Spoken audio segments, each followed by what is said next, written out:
Ya, bismillahirrahmanirrahim. Assalamualaikum warahmatullahi wabarakatuh. Waalaikumsalam Waalaikumsalam warahmatullahi wabarakatuh. Kita masuk ke pertemuan kedua ya. Tunggu Ibu buka dulu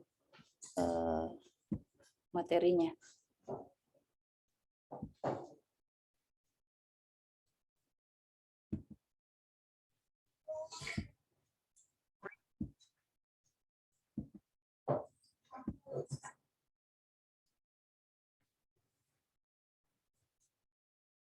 Bunda, mau ke bertanya Bunda.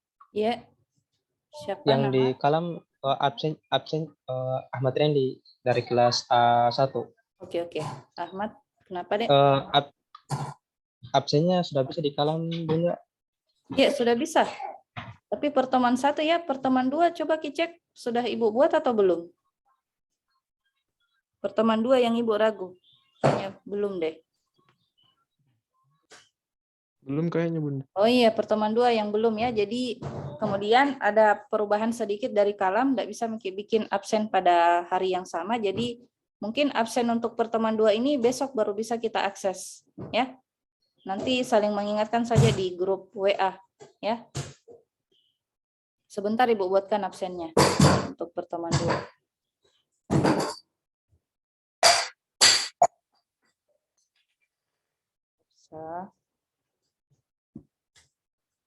Ya, sudah tampil materinya? Sudah Bunda. Sudah.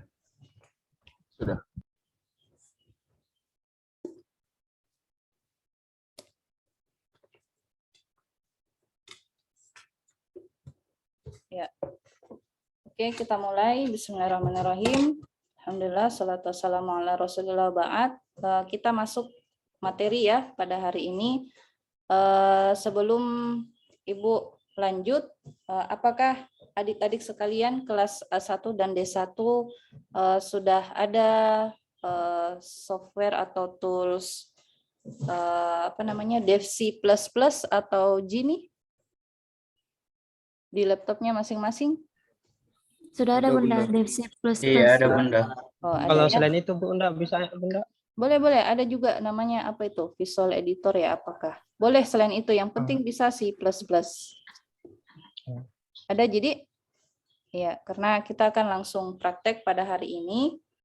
Sebentar Ibu share listingnya di grup WA. Silakan sambil Zoom, sambil lihat juga WA-nya. Oke, jadi kelas A1 kemarin siapa yang ajar Kide? Alpro 1? Ayah Lutfi Bunda. Ya Lutfi. Oh iya, kalau D1 siapa? D1 siapa dosennya kemarin Alpro 1? Ibu Hajrah. Ibu Hajrah. Oh, Ibu Hajrah. Oke. Boleh tahu sampai di mana kemarin diajarkan Ki? Alpro 1 kelas A1? Ya, iya cocok. Sudah masuk pengenalan array juga Bunda. Oh, sudah masuk array. Kalau siapa? A1 sampai array juga. Di array satu apa namanya? Dimensi. Satu dimensi. Oh iya, oke. Iya, jadi enggak masalah. Jadi mungkin yang kelas D1 juga gitu ya. Apakah array-nya sampai 3 dimensi diajarkan atau 1 dimensi?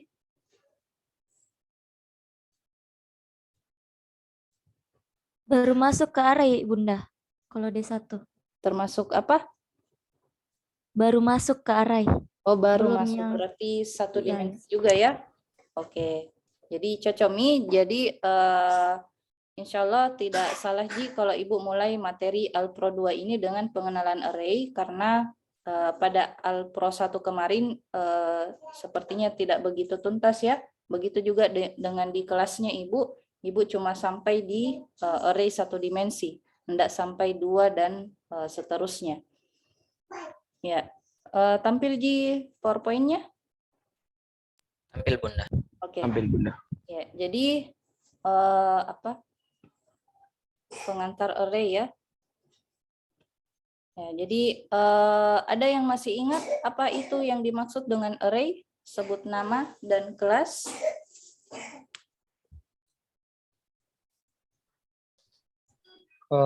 Array itu Sebut Ahmad. nama dan Nama saya kelas.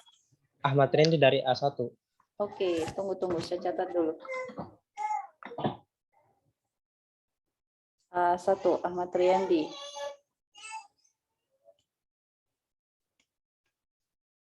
Ya, silakan deh Ahmad. Secara garis besarnya array itu adalah kumpulan variabel. Contohnya kayak kita membuat satu variabel dengan beberapa satu variabel, terus itu satu variabel itu dapat kita gunakan berkali-kali tergantung nomor array-nya. Tergantung Nomor dari si array tersebut. Kayak nomor array itu dari nomor 0, array ke 0, array ke 1, kedua, dan ketiga, dan seterusnya. Oke, jadi array itu adalah salah satu variabel yang terdiri atas Tergantung jumlah array-nya yang kita buat. Oh gitu. Oke, Ya. sudah hampir ya, tinggal mau disempurnakan. Oke, makasih Ahmad. Ada lagi yang lain? Ada yang masih ingat array?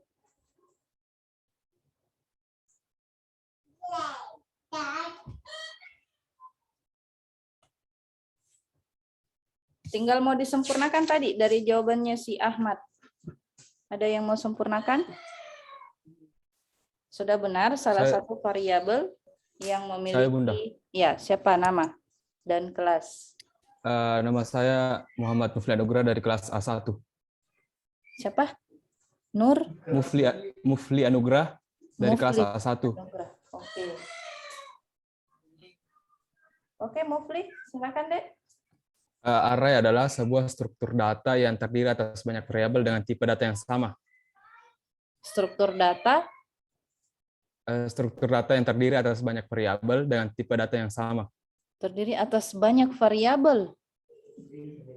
Boleh Iya. dijelaskan maksudnya banyak variabel? Masing-masing elemen variabelnya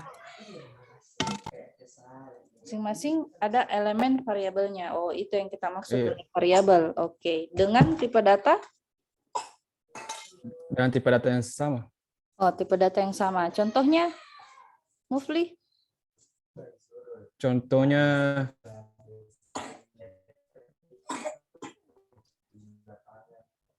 misalkan array A yang berisi 5 buah elemen yang bertipe integer, yaitu 10, 20, 30, 40, dan 50. Oke, seperti itu ya. Iya, Oke, Bunda. makasih Mufli.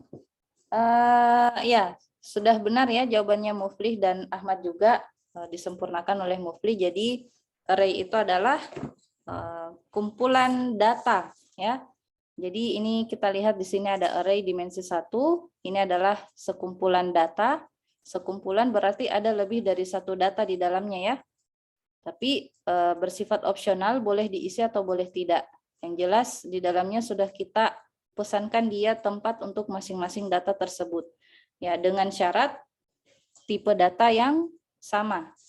Ya, jadi tidak boleh dalam satu array itu memiliki tipe data yang berbeda. Jadi harus sama. Nah, seperti itu pengertian dari array. Ada yang mau ditanyakan untuk definisi dari array?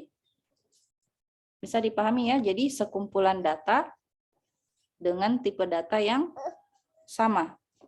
Ya. Nah, kemudian kalau fungsinya, kira-kira untuk apa itu fungsi array? Saya, Bunda. Ya, siapa nama?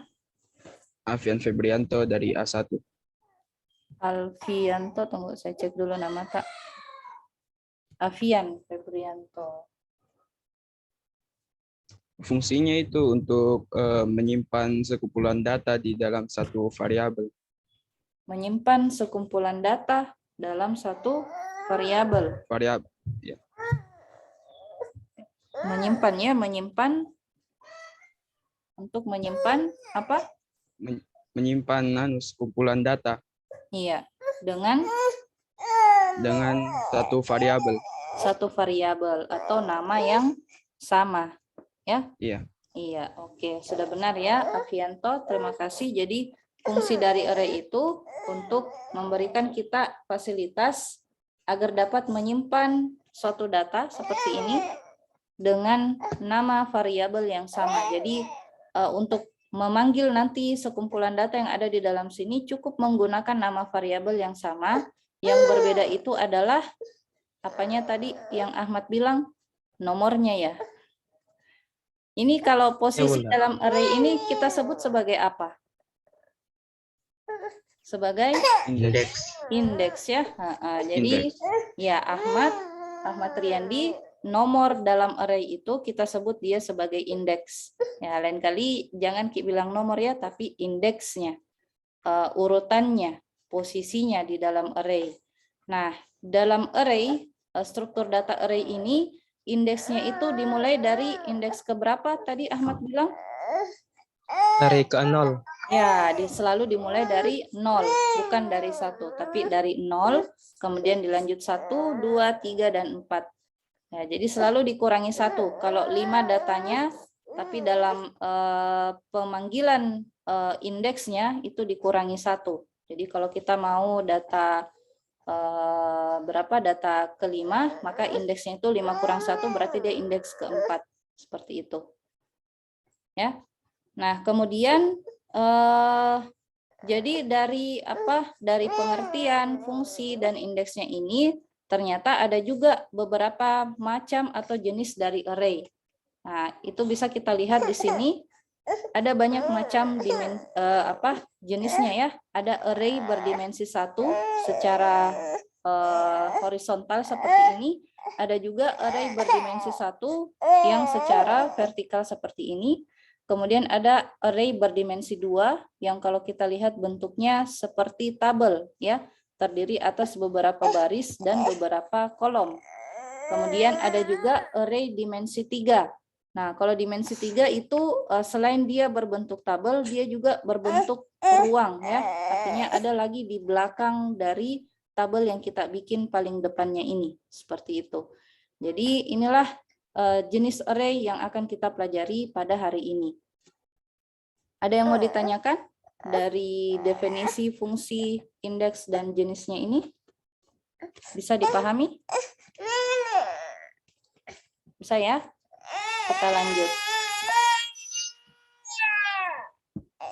Ya. Tunggu dulu, lagi rewel kis kecil. Ya, ini mohon maaf kalau setiap ibu mengajar tidak bisa aktifkan video ya, karena seperti ini situasinya. Sambil ngomong anak, sambil mengajar juga. Ya, kemudian untuk kita sebelum lanjut ke sini, Ibu share dulu ya program-program yang akan kita pelajari pada hari ini di WhatsApp. Jadi silahkan buka dulu WhatsApp-nya masing-masing.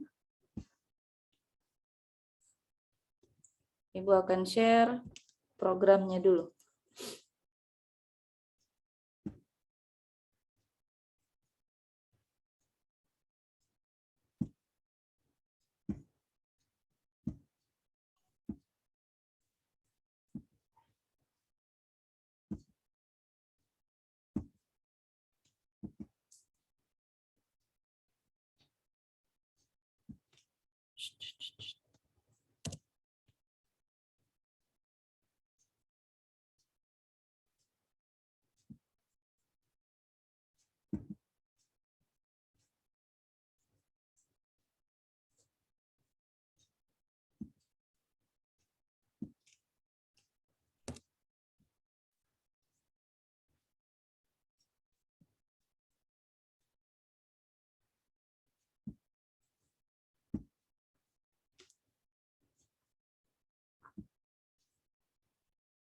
Ya, lagi OTW itu. Yang pertama adalah suhu. Ya, sudah sampai ya di WhatsApp-nya, silakan dicek. Kemudian dibuka di Jenny-nya, di Dev C++-nya masing-masing.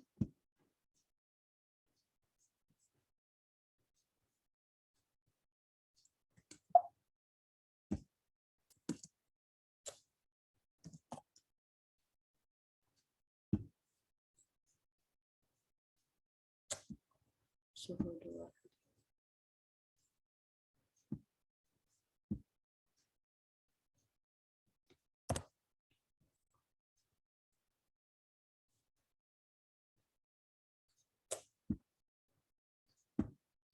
Izin bertanya, Bunda. Ya, silakan. Kalau buka filenya di C++ Shell bisa, Ji? Karena laptopku nggak compact KJ nih. Oh, ndak harus CG nih, Dek. Kan C++ Oh, iya. ini. So, C++ jenuhnya. Ekstensi, Oh, oke. jadi bisa di Dev C++, bisa juga di Gini. Ya, Bunda. Ya.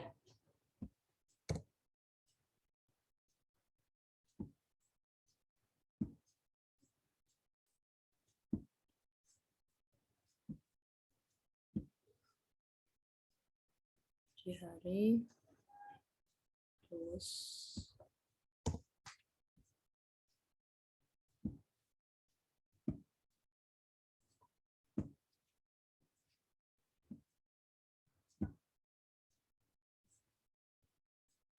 huruf A, huruf AB.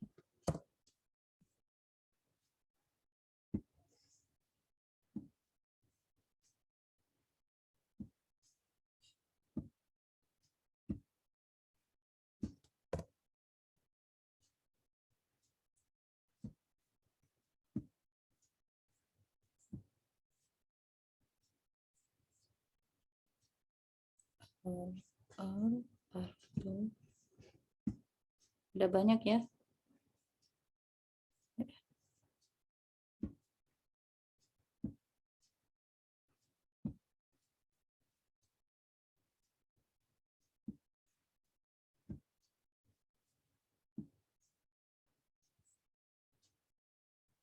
Bilmax cari data udah data.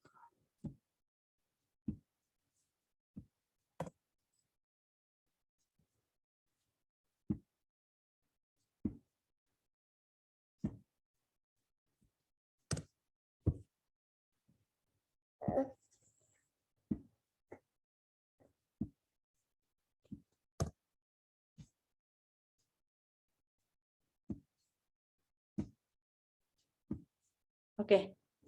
Ada berapa ini? 1, 2, 3, 4, 5, 6, 7, 8, 9, 10, 11. 11 coding ya. Ya, silahkan di-download di WhatsApp, kemudian kita bahas sama-sama.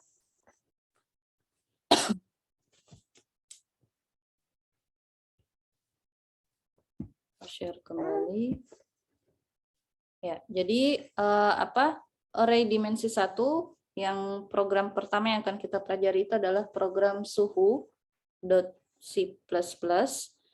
di mana program ini akan meminta user untuk menginput 5 data suhu, ya, 5 data suhu temperatur dari keyboard dengan tipe data float, ya. Kemudian kelima data tersebut akan disimpan di dalam array yang bernama suhu. Nah, jadi array-nya itu bernama suhu. Kemudian data yang ada pada array tersebut akan ditampilkan ke layar. Layar ya, sorry ini salah tulis. Layar. Kemudian bagaimana kita akan menjalankannya, kita lihat di, silahkan Anda jalankan di program Anda masing-masing. Kalau Ibu pakai Genie, karena hanya ini yang bisa digunakan pada Mac OS ya. Jadi kalau yang punya Mac silahkan pakai Genie. Kalau Windows silahkan pakai Microsoft silahkan pakai Dev C++. Ya, jadi seperti biasa dalam C++ itu selalu diawali dengan perintah seperti ini. Ini apalagi namanya ini? Include IOStream, include bla bla bla. Apa namanya ini, Dek? Perintah apa namanya itu lagi? Header. Header. Ya, selain header apa lagi istilah lainnya? Preprocessor. Iya, preprocessor ya. Ya, jadi ada banyak macam header yang bisa kita gunakan dalam C++ ini. yang dimana masing-masing header itu punya fungsi masing-masing. Ya, saya rasa itu sudah dijelaskan pada semester sebelumnya ya. Jadi bukan lagi di sini tempatnya. IOStream untuk mengaktifkan apa? Siapa yang masih ingat? Kalau IOStream untuk mengaktifkan perintah apa yang ada di dalam main program ini? Yang input dan output, yang cout dan in. Iya, siapa namanya? Nasrullah, Bunda. Nasrullah, kelas berapa? Dari kelas A1. Oke. Dari tadi A1, D1 mana? Ya, aktif juga D1 supaya bisa dapat nilai bintang. Oke, Nasrullah, thank you ya. Jadi IOStream untuk mengaktifkan perintah cout dan in di dalam main program. Jadi kalau tidak ada IOStream, cout dan in tidak bisa kita jalankan. Nah, kemudian di main program di sini bisa kita lihat ada satu variabel konstan ya yang kita beri tipe data integer dengan nama jum element dengan nilai 5. Nah, ini dia tujuannya untuk memberikan jumlah data bahwa jumlah data yang akan kita masukkan nanti ke dalam array suhu itu sebanyak 5. Tapi boleh juga ini tidak ada. Langsung saja di sini jum element kita ganti dengan angka 5 saja. Ya, boleh seperti itu.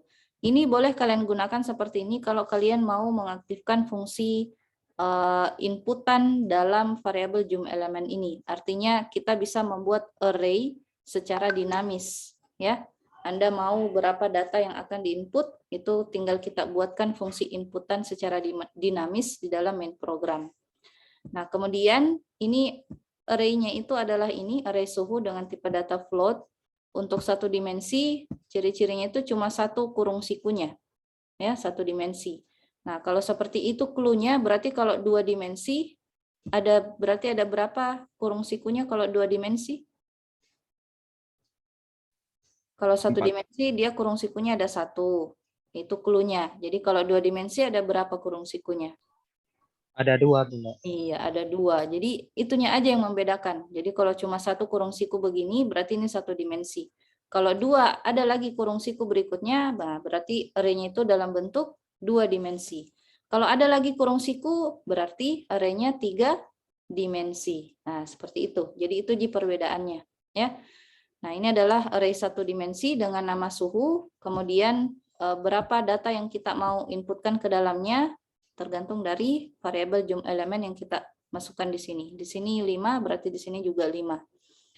Nah, kemudian kita bikin perintah untuk membaca data dari keyboard. Ya, jadi kita tampilkan dulu tulisan masukkan, ya, inputkan, kemudian memanggil jumlah data yang kita mau inginkan tadi, yaitu sebanyak 5. Jadi dia memanggil nilai 5 ini dengan nama variabel jum element. Jadi nanti keterangannya di layar, masukkan berapa, angka berapa yang tampil di sini? 5. 5. Ya. Masukkan 5, kemudian diikuti dengan data suhu. Masukkan 5 data suhu. Nah, kemudian ada end line, berarti pindah baris. Nah, nanti baris di bawahnya, kemudian diproses perintah berikut. Masuk ke perulangan. Ya, jadi ini adalah struktur agar kita tidak berkali-kali menulis perintah yang sama untuk masing-masing elemen di dalam array-nya nanti. Nah, jadi perulangan itu berfungsi untuk lebih efisien, ya, programmer dalam membuat atau dalam pemanggilan suatu data di array. Jadi kita bikin perulangan dari nilai indeks dengan nilai i, nilai mula-mula i 0 sampai i lebih kecil dari jum elemen. Ya, jadi karena array itu selalu pemanggilannya dari 0, maka i-nya di sini kita mulai dari 0. Kemudian berakhir sampai lebih kecil dari jum elemen, berarti lebih kecil dari 5. Berarti sampai berapa ini perulangannya? 0 sampai berapa? 4. Sampai 4. Ya, karena lebih kecil dari. Kalau saya kasih di sini lebih kecil sama dengan 5. Iya, 0 sampai 5. Nah, tapi kan ini cuma 5 datanya, jadi tidak ada lagi data ke-5, cuma sampai data ke-4. Karena datanya dimulai dari 0, indeksnya dimulai dari 0. Jadi kita hilangkan sama dengan cukup saja lebih kecil dari. Kemudian pemindahan nilai I-nya kita menggunakan perintah I++. Kemudian cout tampilkan nilai apa tadi ini I ya yang dimulai dari 0 kemudian ditambah 1 ya, karena dalam pemahamannya kita tidak ada data ke 0 ya, yang ada itu data ke 1. Ya, jadi agak ribet juga sih karena array dimulai dari indeks ke 0 tapi penyebutannya itu adalah data ke 1 seperti itu ya. Jadi kita tambah 1 di sini. Nah, kemudian 1 nanti tampil setelah angka 1 tampil titik 2. Nah, kemudian setelah titik 2 ini diaktifkanlah fungsi inputan. Nah, fungsi inputannya ini berapapun yang kita input nanti di sini itu akan disimpan di dalam variabel suhu yaitu array ini, kemudian mengikuti indeks keberapa tadi, I keberapa, I ke 0. Ya, jadi angka pertama yang kita input ini akan disimpan ke dalam variabel array suhu pada indeks ke 0. Ya, selesai di sini naik lagi ke atas, berpindah nilai I-nya dari 0 ke 1 karena kita pakai I++. Begitu seterusnya sampai I sama dengan 4. Nah, jadi ada berapa kali fungsi penginputan data di sini? Ada berapa? Ada 5. Ada 5 ya. Nah, dimulai dari indeks ke 0 sampai indeks ke 4. Kemudian setelah kita menginput, maka selanjutnya kita mau tampilkan isinya. Ya, jadi pakai perintah di bawah ini. Tampilkan dulu keterangan data suhu yang Anda masukkan sebagai berikut. N-line, pindah baris, kemudian pakai lagi perulangan untuk memanggil nanti data yang telah kita input sebelumnya di sini, data array ya yang telah kita inputkan sebanyak 5 kali. Maka pemanggilannya pakai perulangan juga, perulangan yang sama. Integer I dimulai dari 0 sampai I lebih kecil dari jumlah elemen, kemudian menggunakan increment I++, lalu tampilkan. Cukup menampilkan aja cout. Nah, apa yang ditampilkan? Variabel array suhu dimulai dari indeks ke 0 sampai indeks ke 4.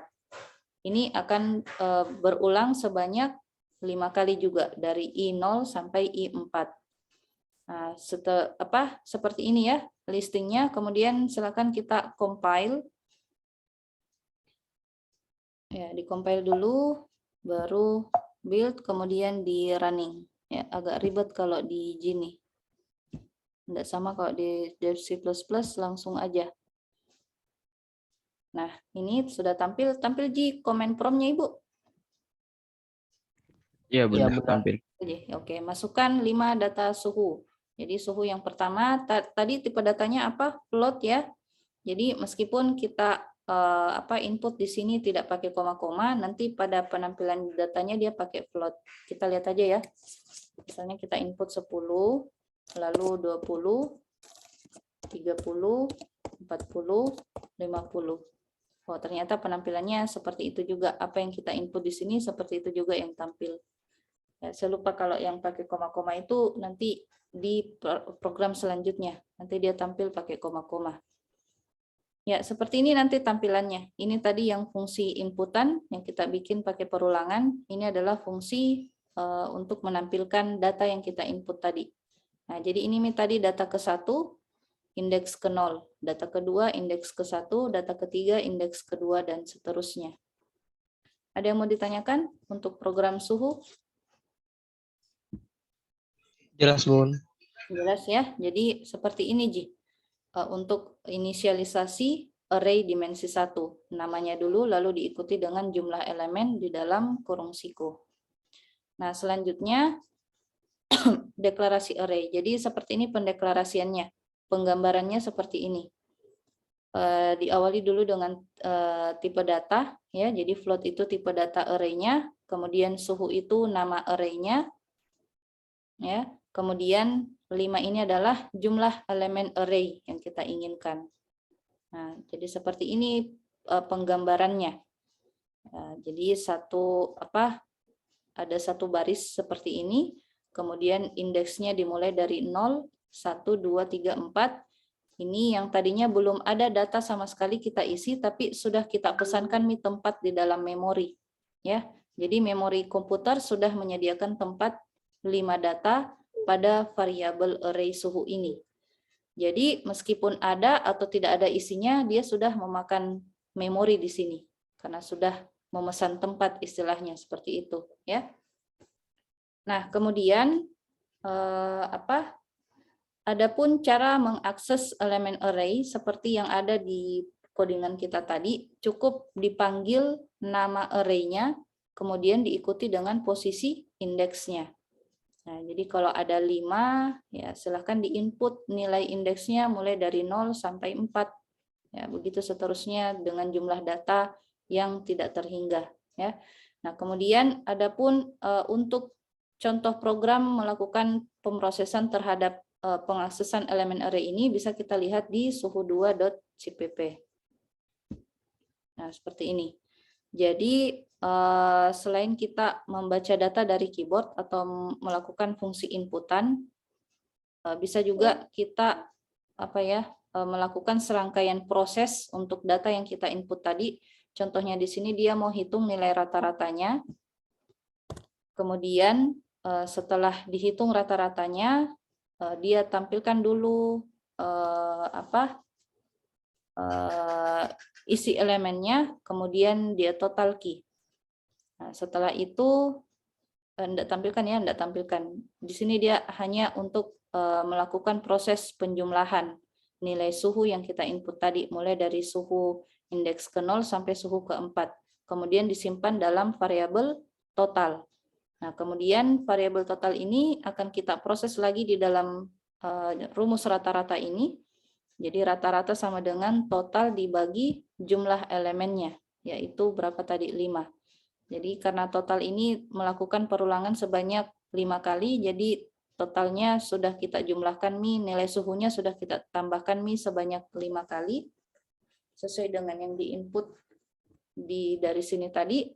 Kemudian disimpan dalam variabel total, lalu dibagi jumlah elemen. Kemudian variabel rata-rata ini akan kita panggil di dalam listing yang ini. Cout, tampilkan suhu rata-rata diikuti dengan nilai rata-rata yang kita dapatkan dalam rumus di atas ini. Nah, kalau kalian lihat listingnya seperti ini, kira-kira tampilannya nanti seperti apa? Apakah nanti dia tampilkan key dulu, nilai suhunya masing-masing ini dari indeks ke-0 sampai terakhir, atau langsung dia tampilkan suhu rata-ratanya? Pertama kita input, itu menampilkan inputan untuk jumlah suhunya, terus setelah kita enter, langsung memunculkan suhu rata-ratanya. Iya ya, benar. Jadi tidak dia tampilkan lagi nilai suhu yang kita input. Tidak kayak tadi yang di suhu C++, setelah diinput, dia tampilkan lagi apa yang kita inputkan. Kalau di sini dia tidak tampilkan lagi. Dia cuma tampilkan apa yang kita input. Maksudnya pada proses ini yang dia tampilkan. Toh, setelah itu baru tampil nilai rata-rata. Nah, kita jalankan untuk melihat bagaimana hasilnya. Ya, misalnya pakai angka yang tadi juga. Nah, jadi cuma ini yang tampil. Selanjutnya tidak ditampilkan lagi untuk setelahnya ini data yang terakhir. Nah, maka langsung di bawahnya itu langsung suhu rata-rata. Jadi ini tadi yang dia tambahkan ya, 10 tambah 20 tambah 30 tambah 40 tambah 50 lalu dibagi berapa? Dibagi 5. Bagi 5. Iya, maka akan didapatkan rata-rata bernilai 30. Nah, seperti itu untuk suhu2.cpp. Ada yang mau ditanyakan di sini? Ya, jadi seperti itu ya alur dari logika seorang programmer. Pintar-pintarnya kalian mau memposisikan bagaimana listing kalian sehingga dia bisa berjalan dengan baik programnya. Ya, jangan sampai terbalik-balik. Kita mau hitung dulu rata-ratanya tapi belum diinputkan datanya. Ya, seperti itu. Ya.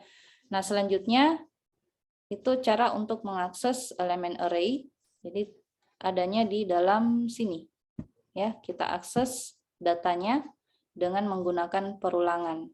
Ya, perulangannya ini untuk membantu kita tidak secara manual menyebutkan atau menuliskan indeks posisi dari data array-nya.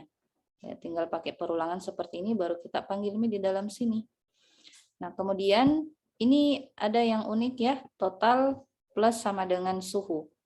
Ini artinya adalah akan dilakukan penjumlahan total secara berkali-kali ya.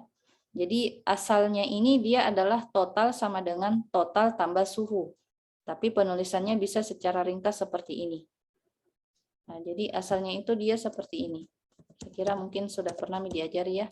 Total sama dengan total tambah tambah suhu. Nah, asalnya itu dia seperti ini. Tapi ini bisa kita ringkas ya, karena total di sini sama aja dengan total ini, maka bisa kita ringkas seperti ini. Total plus sama dengan suhu. Ya. Nah, cuman total yang sebelah sini dengan yang di sini itu berbeda karena total yang di setelah sama dengan ini atau di ruas kanan ini adalah total yang sekarang ya. Total yang lama. Ya, total sebelumnya. Kalau ini yang ruas kiri ini adalah total yang baru, total yang kita baru mau dapatkan. Jadi total baru sama dengan total lama atau total sebelumnya ditambah dengan suhu yang sekarang. Seperti itu. Ada yang mau ditanyakan untuk rumus ini? Bisa jadi dipahami, Dik? Biasa aja kita pakai rumus yang seperti ini, kemudian diringkas menjadi seperti ini.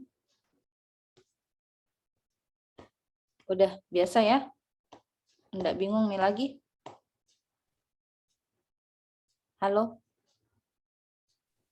Biasa. Iya, Iya, udah biasa. bisa ya? Oke, jadi saya hapus saja.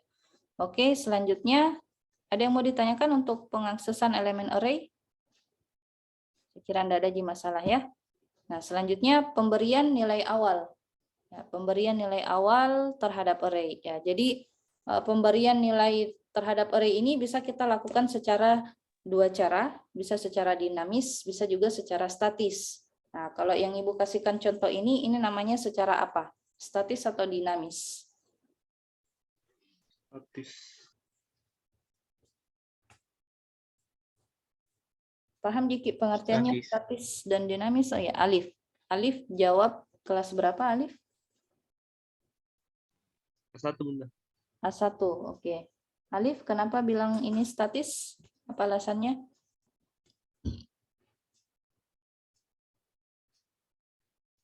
Apa alasannya, Alif? Karena ayo Alif jawab, jangan takut salah. Kalau statis itu pengertiannya gimana?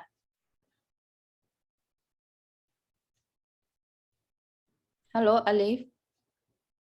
Saya, Bunda. Iya. Alif diam-diam, takut salah dia. Ya, coba Nasrullah, kelas berapa? Oh, yang ini yang digambar itu termasuk statis. Karena Statis. Ya. sudah ditetapkan pada awalnya, Bunda. Sudah ditetapkan. Iya. Jadi siapa Nasrullah ini termasuk statis karena penginputan nilainya itu berada di dalam codingan ya, bukan diinput melalui keyboard nantinya oleh si user, tapi dia berada di dalam codingan. Nah, jadi dia disebut dengan statis. User pasrah aja berapa nilai yang dikasih di sini, maka segitulah yang bisa dia dapatkan. Itu namanya statis. Kalau dinamis, programmer menyediakan perintah membuat variable array tanpa dia isi dulu nilainya. Jadi semau gue-nya si user mau dia input berapa nilai yang ada di dalam variable array-nya seperti itu. Jadi itu bedanya ya, statis dan dinamis.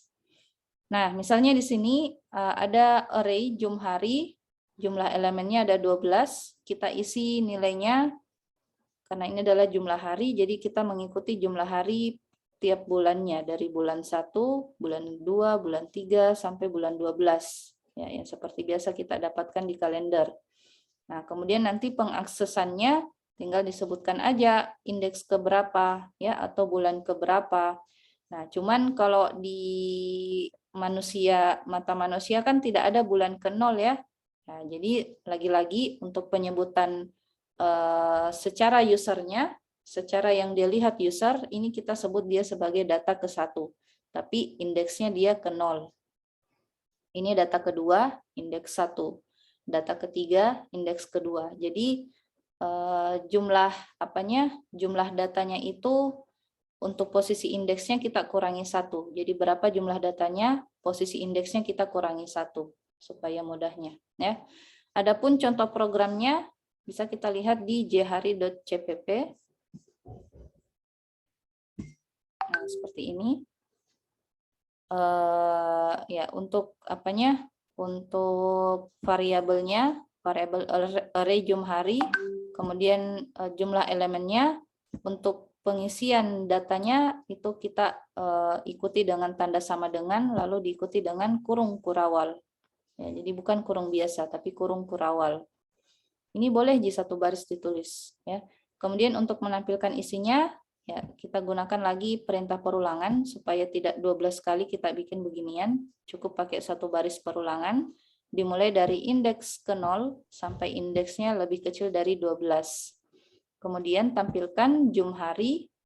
Kemudian ini kurung siku, lalu diikuti dengan indeksnya.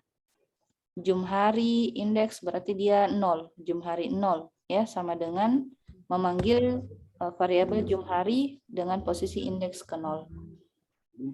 Kita lihat bagaimana outputnya ini.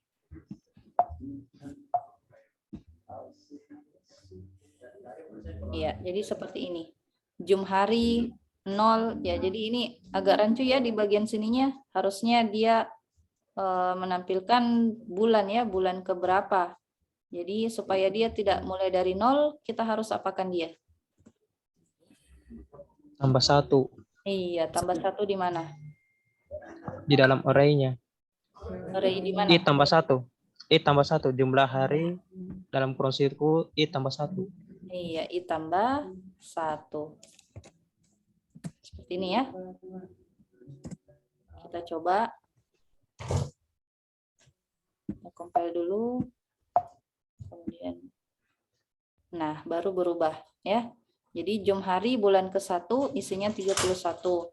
Jumhari bulan kedua isinya 28 dan seterusnya. Saya kira adik-adik sudah paham ya untuk array dimensi 1. Selanjutnya array dimensi 2. Nah, kita masuk nih ke array dimensi 2. Kira-kira fungsinya untuk apa ya? Kalau kalian melihat gambar seperti ini, kira-kira array dimensi 2 fungsinya untuk apa? Menyimpan data. Menyimpan data. Sama Ji dengan array dimensi 1, menyimpan data juga. Tapi dia data apa? 19. Kata-kata. Menyimpan data dalam bentuk kolom, Bunda. Dalam bentuk kolom. Kolom saja ya. Dan baris. Kolom dan Dalam bentuk baris. tabel. Iya. Siapa tadi yang menjawab kolom dan baris? Mufli Anugrah, Bunda. Siapa? Mufli Anugrah. Mufli Anugrah. Oke, ya. Ya, Iya, jadi Bunda. array dimensi 2 untuk menyimpan data dalam bentuk kolom dan baris. Itu biasanya kalau kolom dan baris berarti dalam bentuk apa? Dalam bentuk tabel, iya ya. Jadi kalau kita mau bikin tabel di dalam pemrograman itu bisa kita pakai array dimensi 2. Ya, kalau pemrogramannya masih seperti kayak C++ ya tampilannya, tapi ada juga program yang lain yang bisa kita bikin yang tidak perlu pakai bantuan array, itu sudah bisa kita bikin tabel di dalamnya ya. Contohnya kayak pemrograman berbasis web, cukup pakai saja perintah kolom, perintah baris, nah itu sudah bisa bikin tabel. Tapi kalau kayak ini C++ itu kita pakai array dimensi 2. Nah, jadi untuk menyimpan data berbentuk tabel.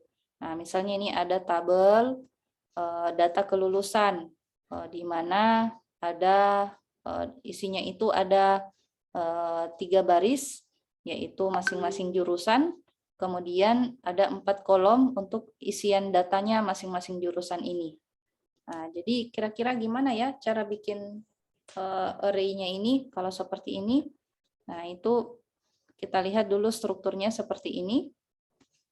Ya, seperti yang kita butuhkan tadi, ini terdiri atas 3 baris, 4 kolom. Nah, jadi kita bikin dulu seperti ini. 3 baris, ini baris 1, baris 2, baris 3, lalu 4 kolom. Kolom 1, 2, 3. 3, 4. Nah, cuman dalam pengaksesannya nanti kita pakai indeks mulai dari 0. Ya, selalu seperti itu. Mulai dari 0. Ya, bukan dari 1. Kemudian dalam pendeklarasiannya hampir sama Ji dengan dimensi 1. Tipe datanya dulu, lalu diikuti dengan nama array-nya, kemudian diikuti dengan 2 kurung siku. Nah, jadi kira-kira kurung siku yang pertama ini menunjukkan apa? Jumlah apa? Kolom atau baris? Baris. Baris. Ya, baris ya. Baris. Nah, jadi kurung siku yang pertama ini menunjukkan jumlah baris. Lalu kurung siku yang kedua menunjukkan jumlah kolom. Jadi baris kolom. Ya. Nah, 3 baris, 4 kolom. Jadinya terbentuk seperti ini. 3 baris, 4 kolom. Ya, jadi baris itu yang horizontal, kolom itu yang vertikal. Oke. Nah, jadi ini kalau kita sudah bikin seperti ini, sudah di dalam memori komputer ini sudah disediakan tempat seperti ini. Ada 3 baris, 4 kolom. Totalnya ada berapa data? 12 data ya. Cuman pengaksesannya bukan kayak array dimensi 1. Data ke 1, 2, 3, 4, 5, 6 bukan. Tapi pengaksesannya itu pakai posisi baris dan kolomnya. Nah, jadi kalau di sini baris keberapa, kolom keberapa indeksnya? 00. Iya, Baris baris 1, Mas. ke 0, kolom 0. Ya, jadi untuk pengaksesannya pakai indeks. Ya, baris 0, kolom 0. Kalau di sini? 22. Iya, baris 2, kolom 2. Kalau di sini? 10. Iya, 10, baris 1, kolom 0. Nah, jadi pengaksesannya seperti ini. 00, 01, 02, 03. Kemudian baris selanjutnya ini indeks ke 1. 10, 11, 12, 13. Ini baris kedua. 20, 21, 22, 23. Nah, jadi untuk mendapatkan data yang berada di sini, kita lihat indeksnya. Ini adalah baris ke-1, kolom kedua. Jadi tuliskan nama array-nya, lalu diikuti dengan posisi indeksnya. Baris indeks ke-1 dan kolom indeks kedua. Bacanya begitu ya. Janki bilang baris ke-1. Kalau baris ke-1 kan secara manusia berarti yang ini. Nah, jadi selalu diikuti dengan kata indeks. Baris indeks ke-1. Kolom indeks kedua. Seperti itu. Adapun contohnya bisa kita lihat di lulus.cpp. Ini. Nah, ini dia secara apa lagi tadi kalau kita isi datanya di dalam coding? Apa tadi namanya? Sistematis.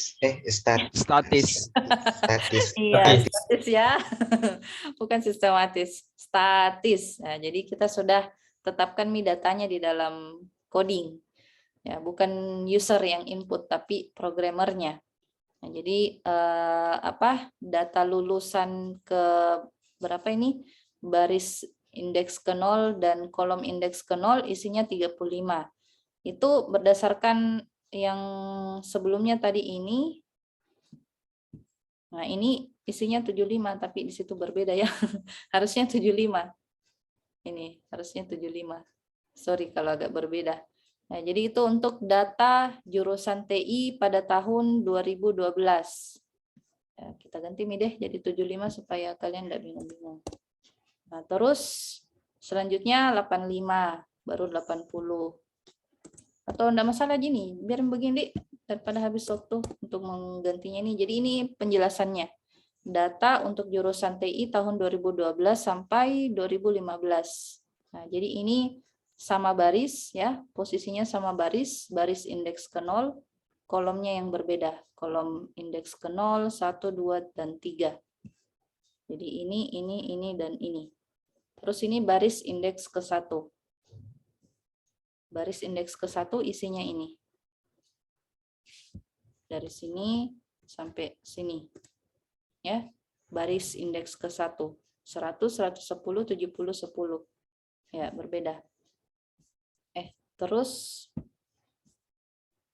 baris indeks kedua sampai ya itu baris indeks kedua untuk masing-masing kolomnya. Itu untuk jurusan TK, Teknik Komputer. Yang di atas tadi Manajemen Informatika. Kalau di Fakultas Tak ada berapa jurusan? 2. 2 ya. Apa? TI dan TI dan SI. Iya, oke. Ush.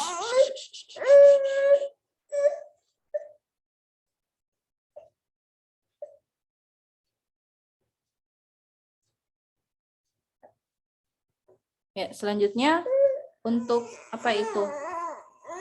Oh ya, untuk pemanggilan jurusannya. Ya, pemanggilan jurusan berarti jurusan itu menunjukkan posisi apa? Baris atau kolom? Untuk jurusannya ini, kalau kalian lihat untuk data jurusan TI, itu posisi apanya yang sama? Baris. Di barisnya. Iya, baris ya. Jadi untuk pemanggilan jurusannya nanti itu, kita pakai posisi barisnya. Ya, jadi nanti untuk barisnya ini kita simpan nanti ke dalam variabel jurusan. Ya, jadi kalau yang diinput oleh si user itu 0, berarti itu adalah jurusan TI ini. Ya, kalau yang diinput itu 1, maka jurusannya itu adalah MI. Kalau yang diinput itu adalah 2, berarti itu adalah teknik komputer. Nah, ini untuk memberikan kemudahan pada saat pengaksesan posisi barisnya nanti. Ya, jadi baris 0, baris 1, baris 2. Indeks ke 0 maksudnya ya. Nah, kemudian masuk ke perintah selanjutnya untuk data tahunnya. Nah, kalau data tahun ini 2012, 2013, 2014, 2015 berarti posisi kolomnya ya. Ini kolom ke indeks ke 0, 1, 2, 3. Nah, jadi tahun apalagi untuk pengisiannya di sini kita disuruh isi 2012 sampai 2015, maka dia akan baca di sini berapa yang diinput oleh si user. Nah, kemudian dia masukkan ke seleksi. Kalau yang dia input itu, nilai yang diinput itu 2012 sampai 2015, ya, lebih besar sama dengan 2012 dan lebih kecil sama dengan 2015, maka dia konversi ya, dia konversi berapa tahun yang diinput tadi, kemudian dikurangi dengan 2012. Ya, misalnya yang diinput 2012, maka 2012 dikurang 2012 hasilnya 0. Nah, ini untuk mendapatkan posisi indeks kolomnya. Ya, karena tahun ini ditempati oleh posisi indeks kolomnya. Nah, jadi kita pakai rumus ini untuk mengkonversi dari angka tahun menjadi posisi indeksnya nanti. Ya. Nah, kemudian kalau misalnya yang dia input di sini 2013, berarti 2013 kurang 2012 sama dengan 1. Nah, maka kolom indeks ke-1 nanti yang dia panggil pada saat di sini. Ya, jadi ada indeks barisnya, ada juga indeks kolomnya. Maka sudah bisa kita tampilkan informasinya. Jumlah yang lulus adalah data lulus, maka panggil nilai jurusan yang diinput tadi oleh si user, apakah 0, apakah 1, atau 2. Kemudian tahunnya juga dia panggil, berapapun hasilnya yang di sini, maka hasilnya itu yang akan ditampilkan di sini.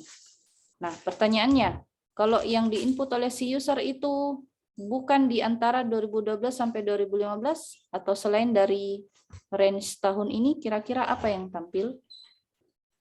Bakalan minta lagi minta inputan. Kenapa Nasrullah? karena menggunakan looping while true.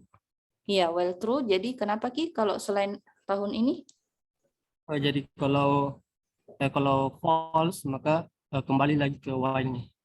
Sampainya true, terus akan melakukan break. Oh begitu. Selama dia salah, maka dia akan Ya benar. Kalau mengulang. setelah break itu langsung masuk. Setelah break kemana Ki? Iya benar. Setelah break Langsung kemana ke dia? program yang di bawah. Program yang di Langsung keluar dari program while, lalu Keluar masuk dari ke program. baris yang 53. While langsung masuk ke baris keluar dari 53. sini langsung ke sini. Ya benar. Oh iya, begitu ya. Kita coba.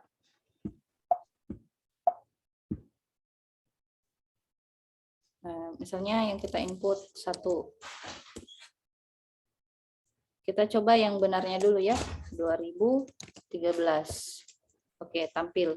Selanjutnya kita coba yang salahnya.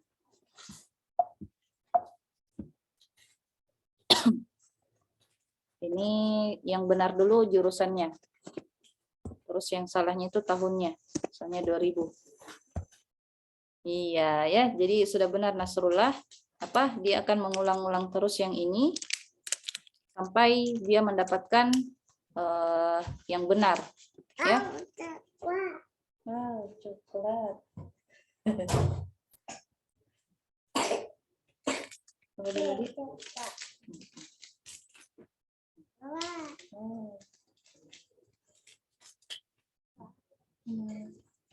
Bilang apa?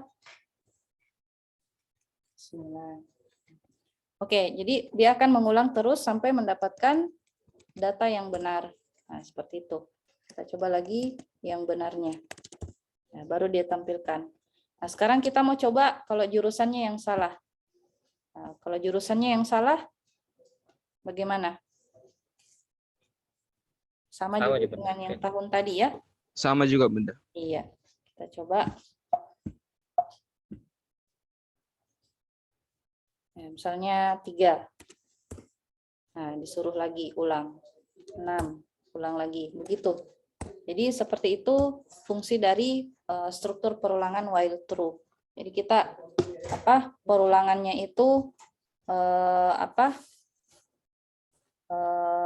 akan berulang, listing yang ada di dalam itu akan terus dieksekusi selama tidak benar Ki.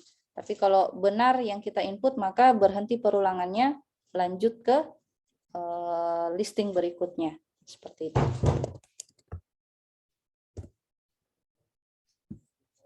Ya. Gitu ya, while true. Jadi di sini while true, selama dia benar maka ini akan dieksekusi. Terus kalau salah maka dia ini lagi yang dia kembali lagi ke sini. Kemudian kalau sudah benar maka dia keluar dari sini, break, keluar dari while. Jadi seperti itu pengertiannya. Ada yang mau ditanyakan di sini? Nggak ada, Ji? Nih, masih banyak yang kita mau bahas ini. Ya. Selanjutnya apa lagi? Udah, jadi bisa dipahami ya array dimensi 2. Oh, ada lagi contohnya yang lain. Ada huruf A.cpp. Kita coba buka huruf A. Nah, kira-kira kalau kalian lihat ini listingnya seperti ini, kira-kira dia mau apa ini?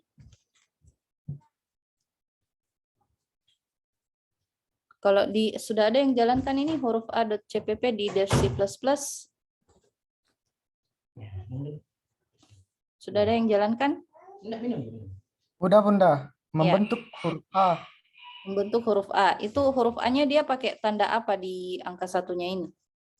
Kalau saya di sini dia pakai tanda tanya. Kalau di Dev C++? Semacam garis Bunda. Garis tanda minus. Vertikal. Tanda minus. Tanda kurang. Bukan Bunda. Apa? Bintang? Atau sama dengan? Garis I, kayak I Bunda. Garis kayak I. Oh, lurus begitu. Iya. I besar ya, I kapital. Itu bukan I sebenarnya. apa namanya? Ya, yang garis lurus itu. Oh, kalau di Gini dia pakai tanda tanya. Jadinya seperti ini. Jadi beda-beda ya. Dev C++ beda dengan Gini. Jadinya dia begini. Jadi apa? Kayak gini aja. Menampilkan huruf A secara apa? Statis atau dinamis? Statis. Statis ya, karena kita sendiri yang bikin pola huruf A-nya di dalam. Ada juga sih cara dinamisnya, cuman agak ribet Ki penjelasannya, jadi Ibu tidak kasih Ki. Jadi gini aja, untuk array berdimensi 2, ya, karena terdiri atas beberapa baris dan beberapa kolom. Nah, adapun kalau kita mau ganti angka 1 ini dengan simbol yang lain, ya boleh gunakan perintah seperti ini. Jadi perulangannya kita pakai perulangan for, dimulai dari indeks ke 0 sampai ke 7. Kemudian ini adalah perulangan untuk kolomnya, dimulai dari kolom indeks ke 0 sampai indeks ke 7, lalu dipanggil array-nya huruf A, diikuti dengan indeks baris dan indeks kolomnya.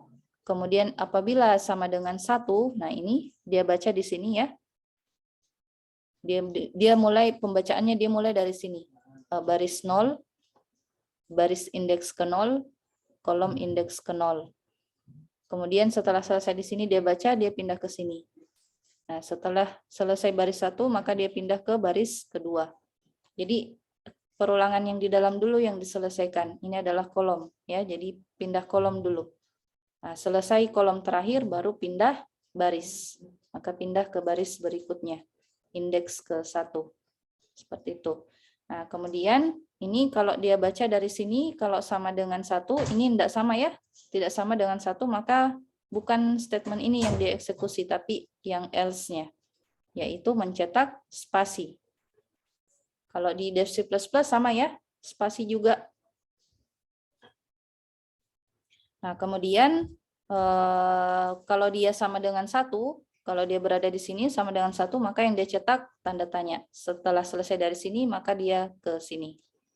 Begitu seterusnya sampai di data terakhir, maka tampillah program yang seperti kita lihat tadi. Ya, yang angka 1-nya dia ganti jadi simbol tanda tanya atau simbol garis lurus pada C++. Nah, itu contoh array dimensi 2. Ada yang mau ditanyakan? Tidak ada, Ji? Kalau tidak ada, kita lanjut array dimensi 3. Nah, kalau 2 dimensi ada 2 kurung sikunya, kalau 3 dimensi ya tambah 1 kurung siku aja lagi. Maka itu adalah indeks ketiga. Nah, kalau ini baris, ini kolom, berarti ini apa? Baris, kolom, apa namanya? Iya, depth-nya ya, kedalamannya. Untuk mudahnya kita sebut saja posisi indeksnya. Jadi indeks 1, indeks 2, indeks 3. Ya. Kemudian ya selalu begitu ini, sorry, harusnya tidak ada underscore di bawahnya ini, harusnya ini tipe data dulu baru nama array-nya. Kemudian diikuti dengan jumlah indeks 1, indeks 2, indeks 3. Jadi kalau kita mau bikin, ini kenapa begini? Kemudian saya perbaiki dulu kelebihan underscore. Ya harusnya begini.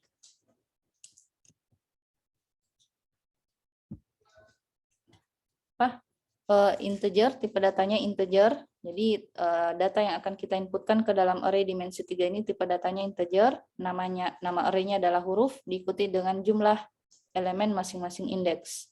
2 baris, 8 kolom, dan 8 kedalamannya ke sana. Ya, 8 data. Contoh programnya bisa kita lihat di huruf ab.cpp. Ini. Ya, jadi bagaimana ini? Ada 2, ini ya. Ada 2 apa istilahnya, 2 baris. Kemudian di masing-masing baris itu barulah kita isi nih ininya. Kolom dan ketebalan ya, ketebalannya. Kolom dan ketebalannya. Tinggi ya, tinggi, sorry. Panjang, lebar, dan tinggi. Nah, ini baris, kolom, dan tingginya. Atau ya kesananya yang dimensi 3-nya. Jadi ini Mi mengikuti Mi, ini baris 1, ini baris 2, kemudian ini apanya? Indeks keduanya atau kolomnya ya. Kemudian diikuti dengan posisi ketebalannya. Ya ini apa?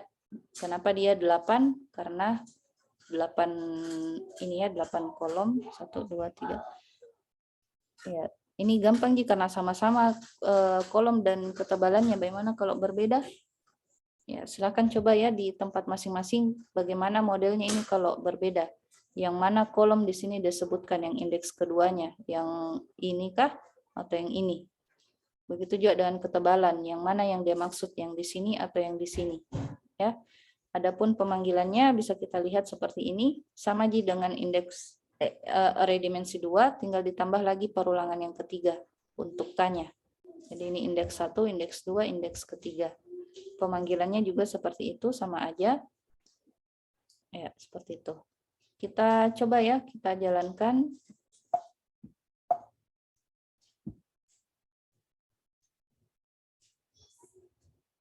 Nah, jadinya seperti ini, menampilkan huruf A dan B. 3 dimensi huruf A dan B. Oh, berarti di dalamnya ini ada dua. Jadi ceritanya yang 3 dimensi ini kita menyimpan 2 data dimensi 2, gitu ya. Kita bisa menyimpan beberapa data dimensi 2. Ya, kenapa? Karena kalau kita lihat secara tampilannya ini kan 2 dimensi, cuman lebih dari 1 data 2 dimensinya, jadi disebut dia dimensi 3. Ya, bukan berarti kita bisa bikin 3D di sini, bukan. Jadi seperti itu pengertiannya, ya, array dimensi 3. Tolong kita konfirmasi ke Ibu kalau ada salah penjelasannya Ibu, nah, karena kita sama-sama belajar di sini. Jadi seperti itu pengertiannya array dimensi 3. Di dalam array dimensi 3 ini ada 2 data array dimensi 2 yang kita mau bikin. Seperti itu. Kalau di sini 2. Kalau 3, berarti ada 3 data dimensi 2 yang kita mau bikin. Seperti itu. Bisa dipahami? Jadi pengertiannya itu ini jumlah data dimensi 2-nya. Kemudian yang ini sepertinya ini posisi barisnya. Ini kolomnya. Jadi ini 8 ini yang pertama ini adalah yang ke bawah ini. Kemudian 8 ini adalah yang kolomnya. Bisa dipahami, Dek? Dimensi 3? Jadi bukan 3 dimensi ya. Bayangan kita kan awalnya kita kira ini 3 dimensi. Ternyata array 3 dimensi itu maksudnya di dalam array 3 dimensi itu ada lebih dari 1 data array dimensi 2. Nah, seperti itu maksudnya. Bisa dipahami, Dek? Tolong menyapa. Iya, oke. Nah, selanjutnya bagaimana cara kita untuk melewatkan array dimensi 1 dalam perannya sebagai argumen fungsi. Ya, jadi array itu bisa berkedudukan sebagai parameter ya di dalam fungsi. Parameter. Jadi bisa kita gunakan dia, ini ada function inisialisasi data, itu array-nya itu bisa kita jadikan dia sebagai parameter. Nah, ini array data yang jumlah elemennya diisi oleh variabel max. Max itu jumlahnya 5. Berarti ini array data yang isi elemennya ada 5. Ini bisa kita jadikan dia sebagai parameter. Contoh programnya ada di argumen r.cpp. Ini adalah karena fungsi inisialisasi data ini ditujukan untuk menangani penginputan data, maka parameter keduanya nanti ini setelah ini itu menunjukkan jumlah ya atau berupa pointer. Ya, untuk jelasnya kita buka saja langsung programnya. Ini jadi kita bikin dulu nama function inisialisasi data di mana di dalamnya ada 2 parameter. Ada parameter data di mana data ini adalah array ya, array data. Kemudian ada parameter jumlah. Nah, parameter jumlah ini kita pakaikan dia pointer. Nah, kenapa? Karena berapapun nanti nilai yang berada di variabel jumlah itu akan dikeluarkan senilai dengan yang kita inputkan di dalamnya nanti. Jadi itu fungsinya pointer. Dia nilainya bisa berubah-ubah di dalam sesuai dengan yang diinputkan oleh si user. Memudahkan ya. Nah, kemudian kita masuk ke program utama, kita lihat dulu. Ini ada ini array data acak, isinya adalah max. Kemudian ada variabel jumlah. Kemudian memanggil function inisialisasi data dengan dua parameter tadi, yaitu apa tadi? Data acak ya, array, kemudian variabel jumlah. Kemudian dia menuju ke function. Dari sini dia menuju ke function inisialisasi data dengan menggunakan dua parameter yang tadi dia pakai, data acak dengan variabel jumlah. Nah, data acak ini di dalam function inisialisasi datanya itu kita pakaikan dia seperti ini, kurung siku, karena dia berupa array. Nah, kemudian variabel jumlahnya kita pakaikan dia pointer supaya memberikan kemudahan kalau berubah-ubah nilainya ini. Nah, kemudian masuk ke perulangan while true ya. Jadi berapakah jumlah data yang ingin dibangkitkan secara acak? Nah, jadi kita kita disuruh menginput jumlah data yang jumlah masing-masing datanya nanti itu akan dibangkitkan datanya secara acak oleh komputer. Itu ada perintahnya sebentar ya. Nah, jadi kita input kemudian disimpan di dalam variabel jumlah. Jadi masuk lagi ke seleksi jika variabel jumlah yang diinput tadi di sini berada di antara angka 5 sampai 100, maka keluar dari sini. Ya, keluar dari perulangan ini. Tapi kalau di luar dari angka 5 sampai 100 ini, maka disuruh ulang lagi, ya, disuruh input ulang lagi jumlah datanya. Nah, setelah diinputkan angka 5 sampai 100 keluar dari perulangan ini menuju ke sini. Untuk membangkitkan bilangan acaknya itu pakai perintah srun. Srandom ya, srandom dalam kurung time 0 ya, berdasarkan waktu. Nah, srandomnya ini perintah srandom bisa aktif kalau kita pakai header stdlib ya, stdlib sama si time-nya. Jadi time untuk ini header time-nya, kemudian srun-nya ini untuk stdlib-nya ya. Nah, kemudian masuk ke perulangan untuk pengisian datanya secara random ini tadi. Jadi dimulai dari indeks ke 0 sampai indeks tergantung dari jumlah yang diinputkan tadi di sini.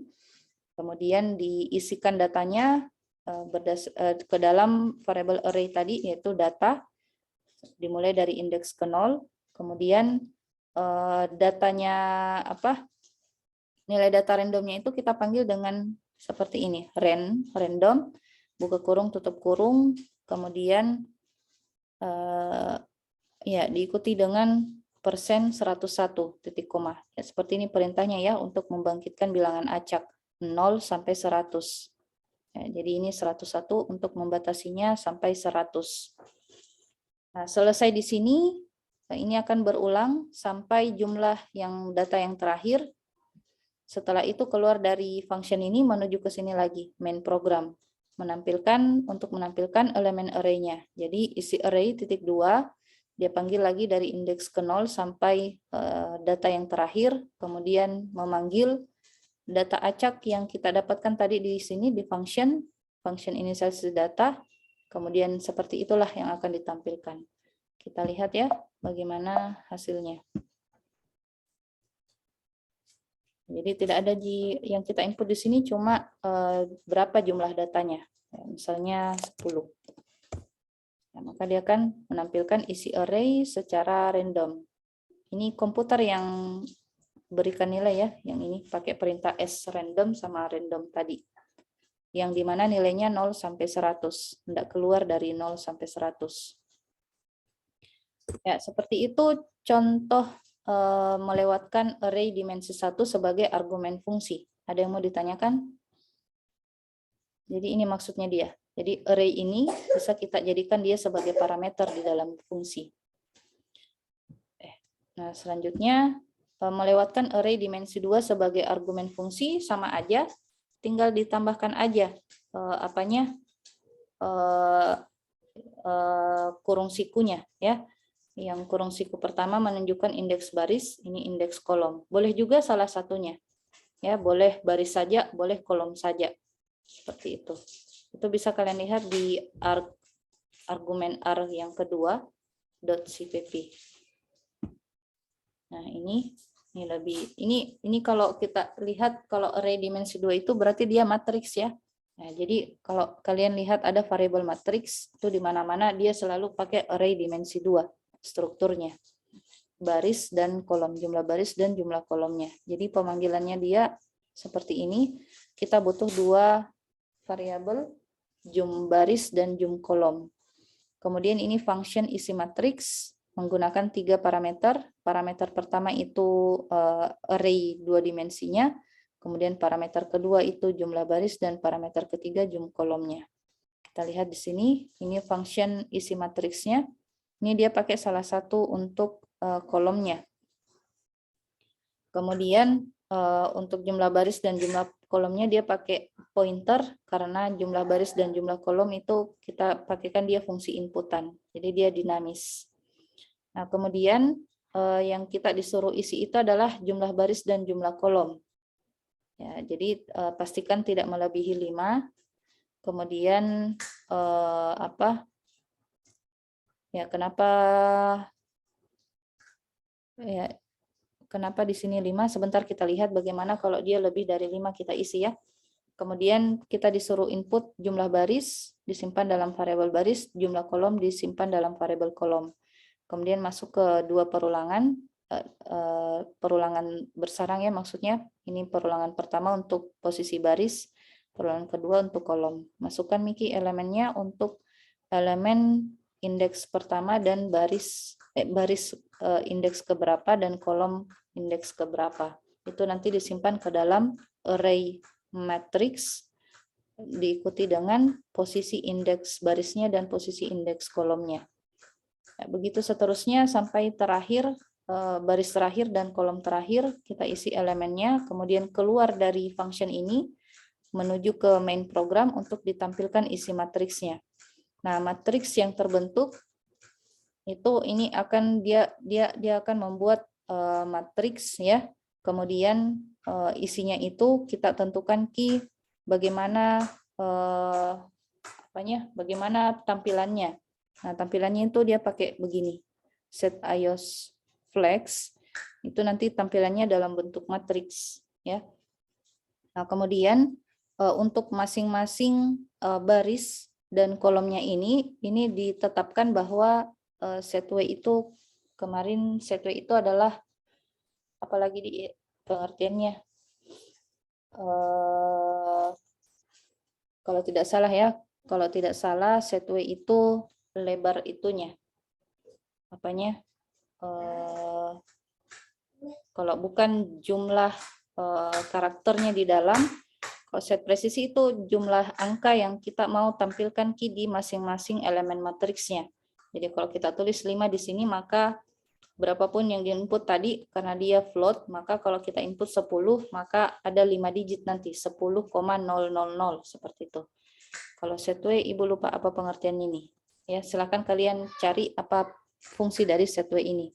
Nah, kemudian dia akan memanggil isi dari array matriks baris indeks keberapa dan kolom indeks keberapa. Untuk lebih jelasnya kita lihat bagaimana tampilannya. Nah, kita isi misalnya 3 baris 3 kolom. Ya, kita isi isian datanya. Ya, terserah Anda ya berapa.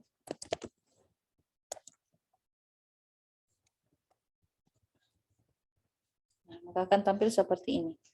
Jadi kalau kalian lihat tampilannya seperti ini, kira-kira setway itu untuk apa ya? Setway. Sepertinya kayak lebar itunya deh. Lebar ini masing-masing elemennya. Jadinya dia tidak rapat-rapat isinya nanti. Tapi set presisinya 5 ya. Oh, sorry, set presisi itu 5 berarti 5 angka di belakang koma, sorry. Kukira 5 digit. 5 angka di belakang koma untuk set presisinya. Nah, jadi kita bisa input di sini ya pakai koma-koma. Kalau kita lebih dari 5 angka di belakang koma kita input, maka dia akan mengcutnya menjadi 5 angka saja di belakang koma. Setway itu tadi ukuran masing-masing ininya, elemennya. Ya, sampai 12 digit. Seperti itu. Sampai di sini ada yang mau ditanyakan untuk argumen R2 ini untuk yang 2 dimensi? ini tadi setwe lebar masing-masing elemen ya, ada elemen 1, elemen 2, elemen 3 untuk masing-masing barisnya. Jadi 12 digit paling banyak di dalam. Nah, kita coba kalau dia lebih dari 5, apa yang terjadi ya? Kalau kita isi lebih dari 5. Misalnya 7. Apa yang terjadi? Bisa-bisa aja sih. Cuman gimana? Agak rempong Bisa mungkin. tapi enggak terbatas kayaknya Bunda. Iya, enggak ada pengaturan anunya batasannya. Cuman mungkin supaya enggak rempong pengisiannya gitu ya. Coba saya isi 7. Ya, isi nih sampai sampai elemen 7. Angka sembarang saja ya. Cepat. Nah, jadinya seperti ini. Matriks yang terbentuk. Ya, mungkin dia batasi jangan lebih 5 supaya enggak capek isi data, begitu maksudnya. Ya. Tapi enggak ada batasan di dalam listingnya, boleh lebih dari 5. Jadinya seperti ini. Ya. Jadi setwe tadi itu 12 digit. Masing-masing elemen ini. Lebarnya ya. Oke. Selanjutnya apa lagi? Contoh ya. Nah, ini bisa kalian pelajari di rumah. Ada beberapa contoh program array ya, karena waktu sudah habis. Ada contoh billmax.cpp, caridata.cpp, urutdata.cpp. Ini kalau kita lihat namanya ya pastilah untuk mendapatkan nilai maksimum di antara nilai yang kita input ya di dalam array tersebut.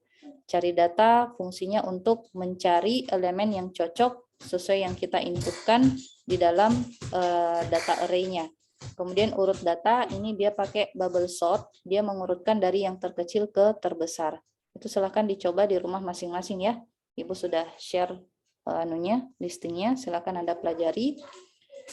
Selanjutnya kita akan bahas tugas. Nah, ini tugas 1 per kelompok. Ya, satu kelompok 3 orang. Silahkan cari bebas ya. Ibu tidak tetapkan silahkan kalian cari sendiri yang mana yang teman kalian yang sefrekuensi dengan kalian. Itu jumlahnya maksimum 3 orang. Tidak boleh lebih dari 3. Boleh kurang, tidak boleh lebih. Boleh sendiri Bu? Boleh kalau kalian punya kemampuan super ya, bisa menyelesaikan ini semua.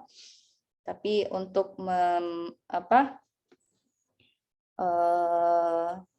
menggali potensi kerjasama kalian dengan teman, maka Ibu sarankan kalian kerja secara berkelompok supaya ilmunya itu tidak hanya bagi yang mungkin yang bagus ya pemahamannya, bisa kita sharing ke teman tak yang kurang paham misalnya seperti itu. Jadi satu kelompok maksimum 3 orang. Soalnya itu yang pertama ada tadi program lulus.c itu kan dia pakai statis ya, yang tadi ini loh namanya lulus.cpp ini. Isian datanya ini kan dia statis. Nah, perintahnya adalah bikin perintah inputan untuk pengisian datanya ini. Ya, kasih dinamis Artinya kita input lewat command prompt, bukan lewat coding. Paham Jaki nomor 1? Ya, jadi fungsi inputannya di program lulus.c ini bukan di dalam sini kita isi di dalam coding, tapi di dalam command prompt pakai fungsi inputan. Ya, pakai cin. Begitu. Paham nomor 1? Paham Bunda. Nomor 2, nah, buatlah program matriks 2 dimensi yang dapat melakukan operasi berikut. Bisa melakukan penjumlahan matriks, pengurangan matriks, dan perkalian matriks. Nah, kemudian ini boleh dalam satu listing ini ada semua. Ya, berarti kalau ini ada semua, boleh pakai function. Pakai function ya untuk masing-masing prosesnya ini, operasinya ini. Nah, kemudian berikan komentar di masing-masing tiap baris listingnya. Jadi tidak ada baris yang tidak luput komentar penjelasan atau fungsi dari masing-masing listingnya. Nah, kayak gini, ini berikan komentar apa fungsinya ini juga diberikan komentar apa fungsinya. Nah, seperti itu. Nah, ini adalah tugas 1 yang agak berat, makanya Ibu suruh kalian kerja per kelompok. Ya, paham nomor 2? Paham Jaki nomor 2?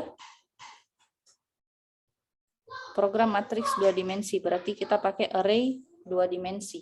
Ya, array-nya itu bisa kita jumlahkan, bisa dikurangi antara matriks 1 dengan matriks yang lain, begitu juga dengan perkalian. Ini pakai rumus matematika ya. Bagaimana rumusnya kalau mau menjumlahkan matriks, bagaimana rumusnya kalau mau mengurangkan matriks. Ada 2 matriks, kita mau jumlahkan, kita mau kurangi. Perkalian juga begitu, gimana rumusnya dalam ilmu matematika. Nah, selesai ini silakan kalian copy listingnya, bawa ke Word. Begitu juga dengan outputnya, bawa ke Word, lalu dikonversi ke PDF. PDF-nya itu yang ini juga ya, listing dan outputnya di PDF-kan dalam satu file. Lalu di dalam filenya ini, setelah selesai ini buatkan video penjelasannya. Nah, makanya kenapa 3 orang, supaya kalian bisa bagi-bagi tugas. Ini orang pertama, ini orang kedua, ini orang ketiga yang sifatnya teknis. Dia bikinkan video. Kemudian copy linknya, link videonya ke tugas yang Word-nya tadi, ya. Kemudian konversi ke PDF, kumpul di Kalam. Ada yang mau ditanyakan untuk tugas satunya ini? Batas pengumpulannya Bunda. Batas pengumpulannya sampai pekan depan. Ya, kalau banyak yang mengeluh, Bu, belum selesai, Bu, belum selesai, ya nanti Ibu perpanjang, Ji. Coba Maki dulu selesaikan dalam waktu 1 pekan ini, ya. Kalau enggak cukup Yang kumpul itu 1 orang atau berapa orang? cukup 1 orang aja. Yang penting ada sampulnya, nanti lengkap datanya di situ, ada nama kelompok, nama anggota kelompok dan stambuk beserta kelasnya. 1 orang aja. Enggak apa-apa, yang penting dalam tugasnya itu lengkap data nama kelompoknya ya. Nama, kelas, stambuk. Oke? Baik Bunda. Iya. Ada lagi yang mau ditanyakan? Kalau tidak ada, kita akhiri pertemuan hari ini. Gitu.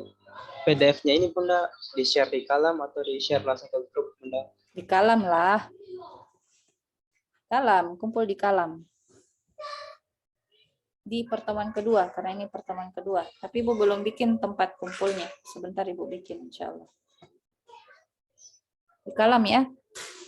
Ada lagi? Maksudnya materi yang dibawakan hari ini Bunda. Oh, materi. Iya, Iya. materinya nanti di Kalam juga, Dek. Sorry. Di Kalam. Jadi semuanya materi, apalagi link YouTube-nya nanti Ibu ini kan Ibu record. Jadi nanti Ibu upload di YouTube, ada juga link video ajarnya di Kalam juga itu. Sama tugasnya. Semuanya di Kalam. Absen juga di Kalam. Oke. Oke, Mi. Ada lagi? Tidak ada? Soalnya saya sudah harus beranjak pergi ini ke suatu tempat. Tidak ada, Mi? Ya, kalau tidak ada, kita akhiri kelas hari ini dengan ucapan alhamdulillahirabbil alamin dan doa kafaratul majelis. Subhanakallahumma rabbana bihamdik asyhadu an la ilaha illa anta astaghfiruka wa atubu ilaik. Assalamualaikum warahmatullahi wabarakatuh. Waalaikumsalam warahmatullahi wabarakatuh. Banyak Bunda. Oke, jangan lupa absen di Terima kasih Kalam Bunda. ya. Iya.